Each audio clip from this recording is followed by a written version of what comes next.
Welcome to Amazing Business Radio with best-selling author and customer service and business expert, Shep Hyken. Shep will talk with some of the smartest thinkers in business to help make you more successful in your professional and personal life. This is Amazing Business Radio with Shep Hyken. Hello, everybody. It's Shep Hyken. We are back again with another episode of Amazing Business Radio, and we have in the house today a repeat offender. She's back. Donna Cutting, and she is the author of a brand new book, Employees First, Inspire, Engage, and Focus on the Heart of Your Organization. It is available now, and it is available everywhere, especially Amazon.com. So let me give you a quick few announcements before we jump into this. We, as you know, have a presence on virtually every social media platform. And if you've got a question that you'd like to ask, use the hashtag AskShep and ask your question there. If you've got a great story you want to share, we'll share it. And I'll either respond right there in the social media channel. I might do something on my newsletter. I could do something on my TV show, which is Be Amazing or Go Home, the title of one of my books by coincidence. And you can catch episodes on Amazon Prime, Roku, Apple TV, and beamazing.tv. That's beamazing.tv. All right, let's jump into this amazing interview. Let's not waste any more time. Donna has been here before. She has a company called Red Carpet Learning, and she talks about rolling that red carpet out for customers. But this time, we're flipping it, and we're going to be looking at employees and rolling the red carpet out to them. Welcome to the show, Donna. I'm getting excited just thinking about it. I'm looking at your image on my video screen because we record these in video, even though we just use the audio. And I'm looking at you. I'm reading about the book. I'm excited about you being back.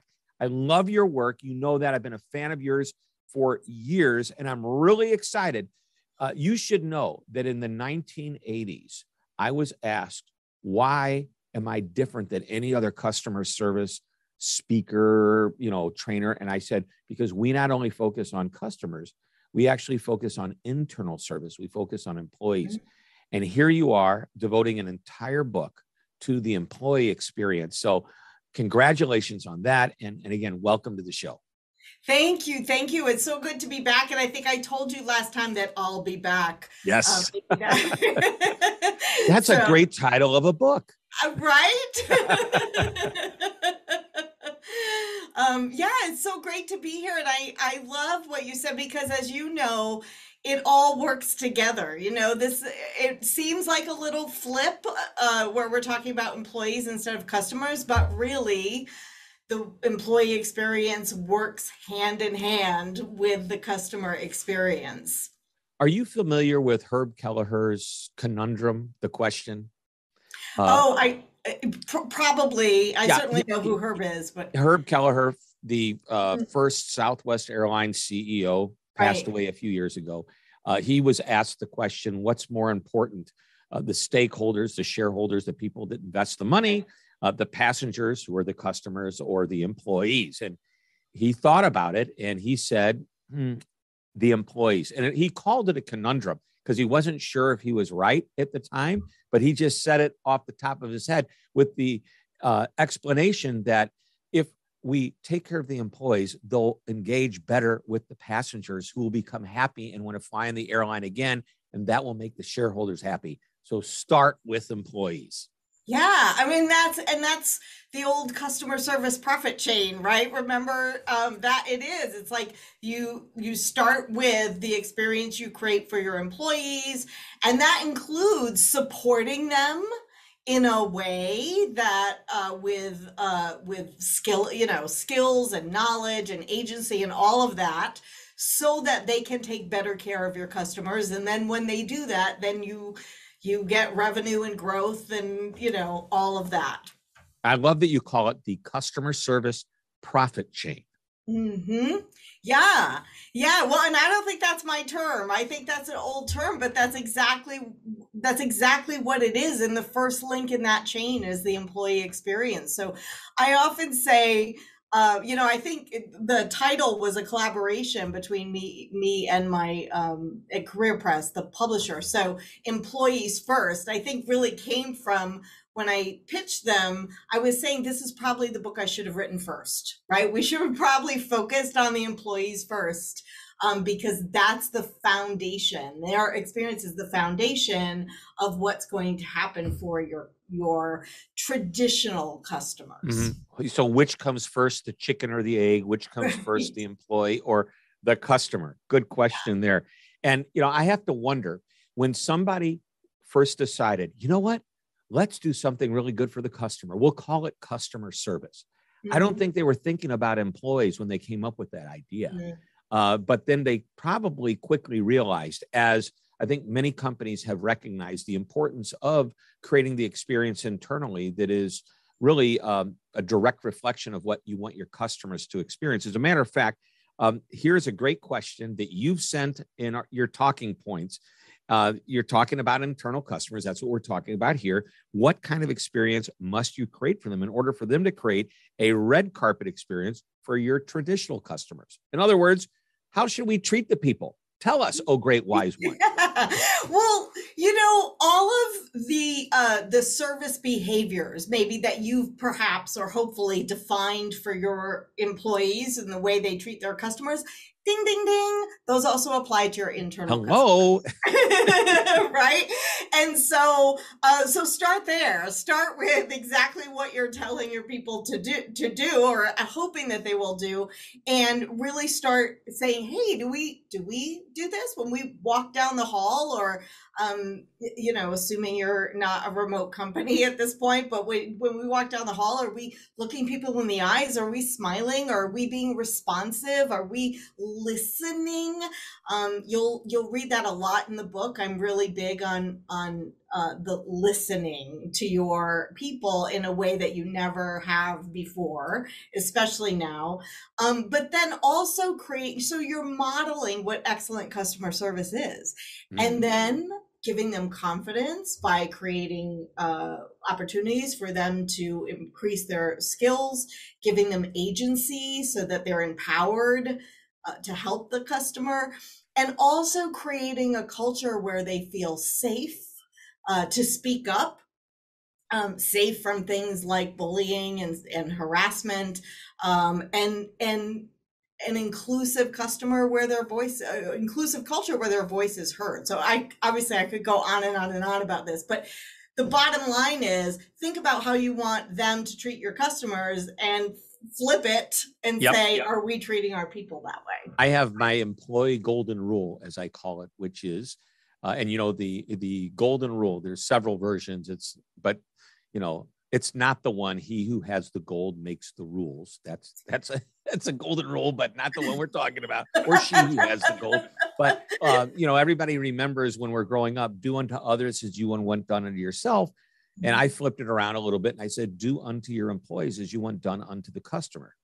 Exactly. Oh, that's so good. Well, thank you. Exactly. And then Stephen Covey came along and added, he didn't add something to what I said. He came up with a version of this that basically is, treat your employees like you want the customers treated. But he added 2 words or 3 words, maybe even better.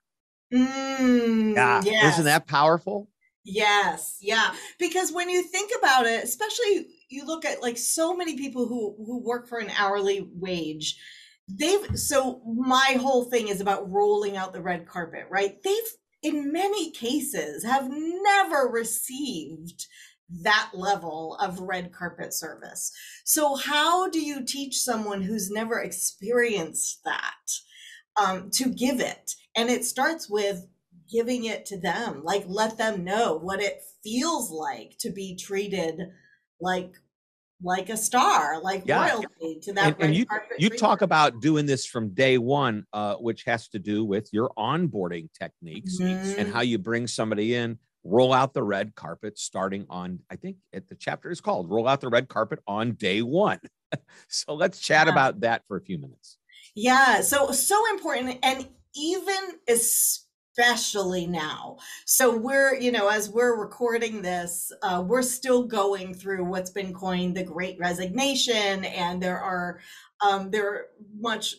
so many staffing shortages, and there are so many different reasons for that. And so one of the things that I'm seeing is this tendency to, we've got to hire them fast and get them on the floor as quick as possible. And I understand the need for that, right? But at the same time, you don't want to shortchange that initial experience. Talk about customer service, like the power of first impressions. So what kind of first impressions are you making on your employees? And so that chapter is really all about, what could your onboarding experience look like? And that includes an orientation, that includes their first day on the job, that includes how are you pairing them up with a very well prepared person, like a mentor. Yeah, a mentor, but not just a mentoring program in name, but like an actual really well thought out and maintained mentorship program. All of that, and making sure that you're immersing them in your culture, you're connecting them to coworkers, people they're going to be working with. You are communicating and clarifying all the things that they want to know. And then also, in many cases, there are some compliance things, right? So especially in the healthcare industry, they have insurance, financial services. There's exactly, a bunch of little boxes to tick off. Yeah. And what happens a lot of times, if an organization is not really committing to that red carpet onboarding experience, they're just focused on compliance and get them on the floor as quickly as possible. But one of the things I'm seeing with my customers anyway is that just results in a revolving door within sometimes the first 3 days, never mind the first 30 days. So, right. Oh, and how frustrating is that to go through the time to hire somebody, the multiple interviews, the testing. So there's expense of time and money laid out for these types of assessments. Then you hire somebody and you realize we're not getting them on board. They're frustrated already. When we come back, we're going to take a break. I want to talk a little bit more about this Great Resignation, because what we're trying to do, I think in your eyes, is if we treat the employees the right way, they're not going to want to resign. We're going to make them like loyal customers that say, I'll be back. Yes. But they'll be back tomorrow, the next day, the next month. And in the perfect world, that you'll create a destination employment opportunity, meaning they get there and they never want to leave. And that's not easy to do, but you have the answers for that and more. So we're going to take a short break and come back. We're talking with Donna Cutting, who is the author of the newly released book, Employees First. Inspire, engage, and focus on the heart of your organization. That is your employees. Don't go away. We're coming right back. Hi, Shep Hyken, your customer service and experience expert, and I'm excited to tell you about my new book, I'll Be Back, How to Get Customers to Come Back Again and Again. Now, this book is packed with idea after idea on how to, just as the title implies, get your customers to come back. In the book, you'll learn that repeat customers aren't always loyal customers. Now, both are great, but there's a big difference. You'll also learn about 10 reasons a customer may stop doing business with you and 3 reasons you would stop doing business with them. And one of my favorite lessons is a 6-step process for creating an I'll Be Back strategy. Of course, there's much, much more. You'll start getting more of your customers to say, I'll be back almost immediately. Just go to www.illbebackbook.com. Again, that's www.illbebackbook.com. You're listening to Amazing Business Radio with best-selling author and customer service and business expert, Shep Hyken. We're back on Amazing Business Radio, and we are talking to my friend, Donna Cutting. She is the owner, the chair, the person in charge of Red Carpet Learning worldwide, and the author of Employees First. So I want to talk about the Great Resignation. You mentioned that right before the break, and this is where people seem to be just leaving and leaving. But I read an interesting stat. I tried to track it down. I couldn't find it, that 80% of these people are leaving to get a better job that they already have when they give notice. It's not like they're just leaving for a better life. And I wondered if you knew about that, if you have any insight on that. No, I'm going to look that up. But I think, here's what I think though. When that conversation or that term was first coined, a lot of, and I'm still hearing some of the leadership teams and my customers saying, they pinned it on, the government giving people money to stay at home, right? And what I think is actually happened is that we're going through, or many of us are going through a collective values readjustment.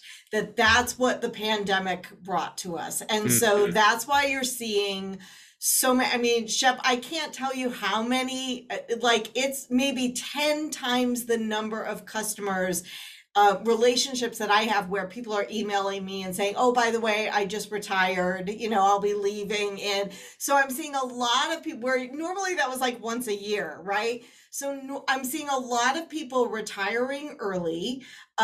You're seeing, a younger generation that was already entrepreneurial, like more entrepreneurial to begin with side hustles, Uber with. drivers, Exactly. whatever, little part-time gigs. Like that kind of thing.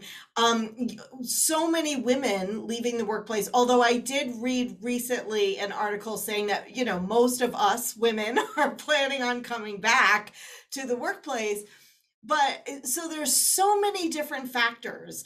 There may be people who figured out that, hey, we can do this on one income and I'd rather stay home with the kids. There's a numerous things going on here. But the thing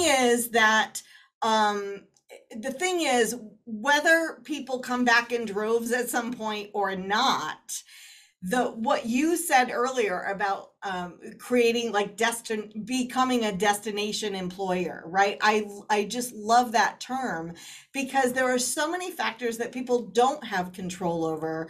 But the one thing that you do have control over as leaders in your organization is the culture that you create. Yep. The way so that means the way people are treated in their day-to-day interactions, but then also listening to some of the things that your employees are saying about more flexibility, more whether they want to work in the office, outside, remotely, or some sort of hybrid, all kinds of issues related to women in the workplace, like childcare, and I think it's women and men.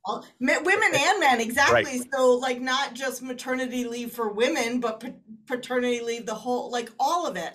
And so I think there are the little things, like the little things that actually make people feel valued, that's really going to be important to pay attention to.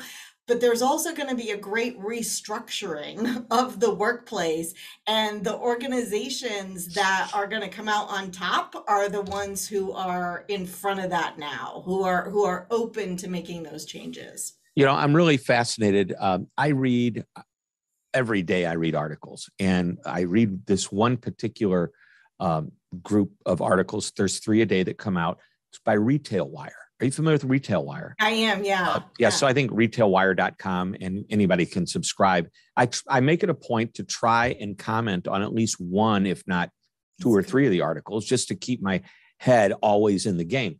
And one of the things they've been talking about is how like Target has, and here's companies like Target and Walmart, they're just getting creamed in the press by these bad working conditions, yet Target's turnover in employees is lower than it's been in years. And so I was very frustrated because I'm wondering who's right, who's wrong.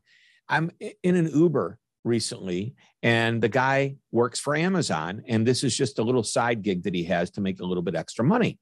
And I said, so how do you like working at Amazon? He says, I love it. They pay me really well, especially in the evenings and weekends. They pay me really well. And I go, explain. And they pay him a premium for working those, off-peak hours. And I said, so what about all this press that I read about how difficult it is, the conditions are bad at Amazon, et cetera, et cetera? He goes, you know what? There's people that just don't want to work. That's what he told me. He says, and those people are going to complain. And I guess, and my comment was, well, I guess the squeaky wheel gets the oil. But I get it. If even Disney, that's known for stellar service to their guest, also known for a pretty good. I mean, I know people that love Disney, that have careers at Disney, just love. And then you read the dark side of Disney. There is a dark side to my life, your life, and maybe not your life, but everybody's life, everybody's business has a dark side. Well, and we both know the media. I mean, not the media. I'm grateful for much of the media, but I also know that they are looking for the dark side. It makes it more interesting. And that's why interesting. That's why you and I may never get to be nearly as excited as some of these controversial people that are willing to make so many people angry. We're just too nice.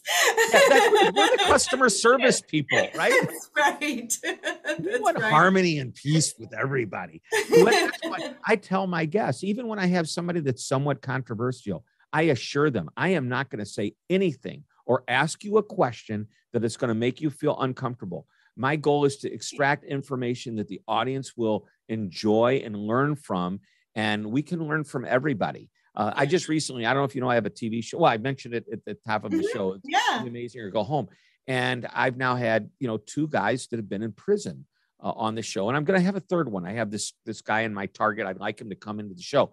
But this last guy, I put him on the show, and I got somebody emailed me a nasty, nasty note that man, his family took all this money, blah, blah, blah, from all these poor people.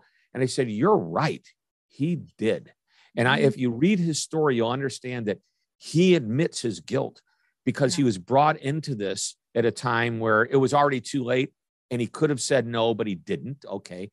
But I told this guy, he's done his time. He's served his prison sentence, and maybe restitution works, maybe, that type of thing will work for him, and give him the benefit of the doubt till he does it again. I love that, Shep. And you're really getting to the heart of what you and I talk about.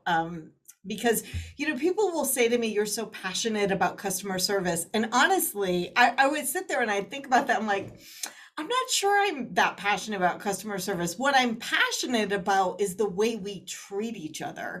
And the way we show up with empathy and compassion. And then that manifests in the service that we deliver or the employee experience that we create. And what you just said, and I get into this quite a bit, especially in the chapter about making everyone feel welcome, is that I really think just as a country, as a world, now we're getting really, I know we're getting a little off topic here, but that's all right. I think it's this, I think it is. Yeah. Like as a country, as a world, and I'll bring it back to leadership. Like we have to show up with more empathy and understanding that, the story that we're telling ourselves about this one particular person, your guest, for instance, may not necessarily be the whole story. And I think, so bringing that back to the workplace, that's the deep work. That's the deep work, is really,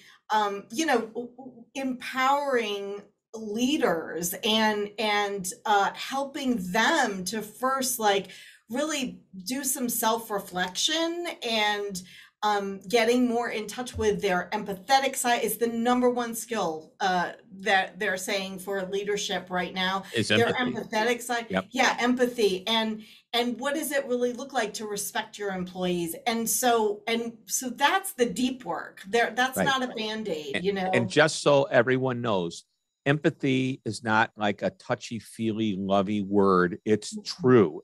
It's accurate. It's a concrete word and a thought that says, I understand who you are. If you want your people, and back to the Great Resignation comments that you were talking about, if you want your people to stick around, you got to make them feel appreciated. I love, we talked about this in a couple of my newsletters, the idea about being respected, about being recognized, being appreciated, and being known. So I tell the story that a friend of mine had never met the CEO of this large company he worked for. And one day the CEO showed up and approached him and talked to him by name. He said, for example, Donna, I've never met you. I just wanted to thank you. And used his name. He went home. He called me that night, say, I know you tell all these stories. Let me tell you what happened today. He was so excited to go back to work the next day. To a company that's huge, to have just a CEO, come by for 1 minute and acknowledge him. And Yeah. I think that's pretty powerful. Where can we acknowledge all of our people? It is. And what you just said, like being known, that is, if I could say like one thing, actually I have probably two or three, but one of them is if every person in a leadership position in the company would just make it a point to get to know their employees better, that is a huge step in closing the back door, right? So like keeping people and keeping them loyal. And I think a lot of times what happens is when we think about appreciating employees is we think about programs, or pizza. Like I've had people say to me, if they throw us one more pizza party, I'm going to scream. Like it's not about the pizza. It's about moments like the one you just described. It's like, know me, notice me, see something in me that I don't see in myself and help me grow. Like those are the things that really make people. That's what creates destination employment. And we got to give credit to Brian Keeley, the CEO of Baptist Health South Medical Center, that he talked about being a destination employer and getting people to come and never want to go anywhere else. Hey, we have time for one more question, and you know what's coming. What's that one last idea, that one nugget of information, that one thing that you want to share with us before we end our interview today? Yeah, thank you. So I just said, get to know your people better, right? The other point that I would love to drive home is to really start listening, like now, like beyond your annual survey, whether it's one-on-ones, focus groups, listening sessions, whatever it is, really start listening without defensiveness. Open your ears, open your heart, open your mind, and listen to what your employees are saying, and then co-collaborate with them to create a culture that's going to work in the workplace of the future. Love it, love it, love it. The book, again, it's called Employees First, available at Amazon.com and perhaps a retailer near you. My guest, Donna Cutting, a second-time offender of this show. It's great to have you back, and I know we're going to have a three-peat sometime in the future. Thank you so much for being here. All right, I'll be back. I'll be back. Can't wait for that to happen. Well, everybody, that wraps it up. Another episode of Amazing Business Radio, and we will have another great interview next week. So until that time, this is Shep Hyken reminding you to always be amazing.